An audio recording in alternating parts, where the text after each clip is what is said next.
दोस्तों इस वक्त हम मौजूद हैं वारिसनगर आरजेडी कार्यालय पे। आज वीर वशिष्ठ नारायण सिंह जी का 34वां जयंती समारोह मनाया जा रहा है। बड़ी ही धूमधाम से मनाया गया है। दिखाइए जरा घुमा करके कैमरा को।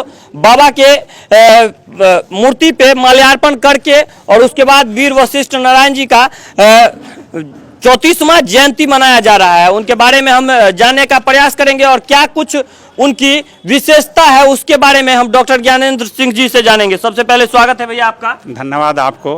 अच्छा, वीर वशिष्ठ नारायण बाबा के बारे में कुछ बताइए आप। सबसे पहले आप उनके नाती हैं। सबसे पहले ये बात बोले आप, विशेषता है जी। विशेषता तो यही है कि उनके मरे हुए स्वर्गवास हुए 35 साल हो गए और जब उनके 34वीं पुण्यस्मृति है, एक आवाज़ पर सारे उनके अनुयायी उपस्थित हो गए। यही तो सच्ची विशेषता है जी।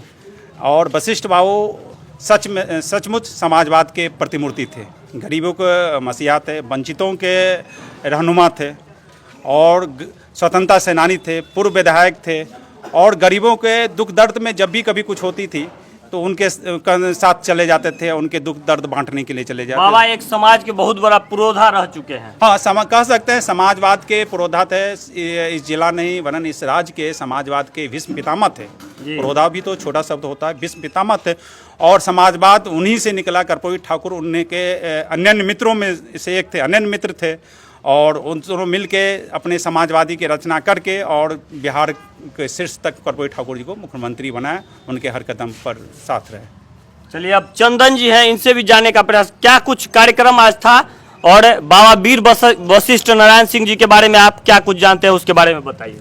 देखिए, बाबा वीर वशिष्ठ नारायण जी जो है गरीबों की मसीहा थे, गरीबों के हितैषी थे, गरीब गुरबों के एक आवाज़ थे। वारिसनगर में हम लोग को अभी उनके नहीं रहने पे क्या महसूस होता है तो हम लोग जान रहे हैं, क्योंकि आज वो रहते तो हम लोग गरीब गुरबा शोषित वंचित लोग इस तरह रोड पे नहीं भटकते, हर लोगों का काम होता।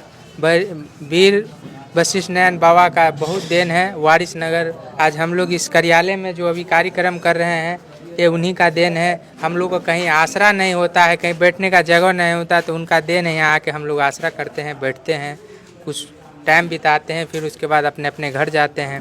वशिष्ठ नारायण जी बहुत बड़ा एक समाजवादी लोग थे, समाजवादी विचारधारा के लोग थे, गरीब गुरबा का एक आवाज़ था। चलिए अब हमारे पंचायत के मुखिया जी हैं और इसी पंचायत से बिलोंग करते थे वीर वशिष्ठ नारायण जी, क्या कुछ कहिएगा। जी धन्यवाद। आज आप देख रहे हैं कि आज उनका वशिष्ठ जी का 34वां पुण्यतिथि हर साल के भांति इस साल भी मनाया जा रहा है जी। और काफ़ी भीड़ देखने को मिल रहा है और हमारे प्रखंड से जिला से समाजवादी लोग यहाँ पर हर साल आते हैं। इस बार भी आपने देखा है और यहाँ बड़ी धूमधाम से उनका जो किया हुआ कार्य है, जो समाज में जो सही करके दिए हैं, समाज को जो सही दिशा दिए हैं, समाज को एक अच्छा विचारधारा से जोड़ के रखे उन्होंने और यहाँ पर गरीब दलित वंचितों का मसीहा के रूप में वो जाने जाते हैं और रियली में उनके साथ जो कदम से कदम मिला करके रहे वो कुछ है हमारे बीच गार्जियन। उनका जब जीने का तरीका, उनका जो समाजवाद का जो तरीका था, गरीब दलित वंचितों का जो सहारा किए, जो उनका मदद किए, वो सराहनीय है और बड़ा सौभाग्यशाली रहे लोग जो उनके साथ अपना समय बिताने का मौका मिला।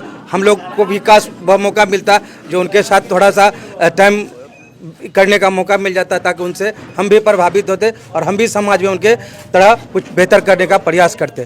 चलिए अब है मुकेश जी, क्या कहिएगा, क्या बाबा का कमी खल रहा है वारिसनगर विधानसभा? जी बिल्कुल, बाबा का बहुत कमी खल रहा है। हम लोग देख रहे हैं कि बाबा जब थे तो हमारे वारिसनगर को रिप्रेजेंट करते थे पूरे प्रदेश के स्तर पर। आज हमारा वारिसनगर का क्या हाल है आप देख ही रहे हैं। चलिए अब आप लोग क्या सोचते हैं वीर वशिष्ठ नारायण सिंह जी के बारे में? फिलहाल इतना ही। जय हिंद, जय भारत।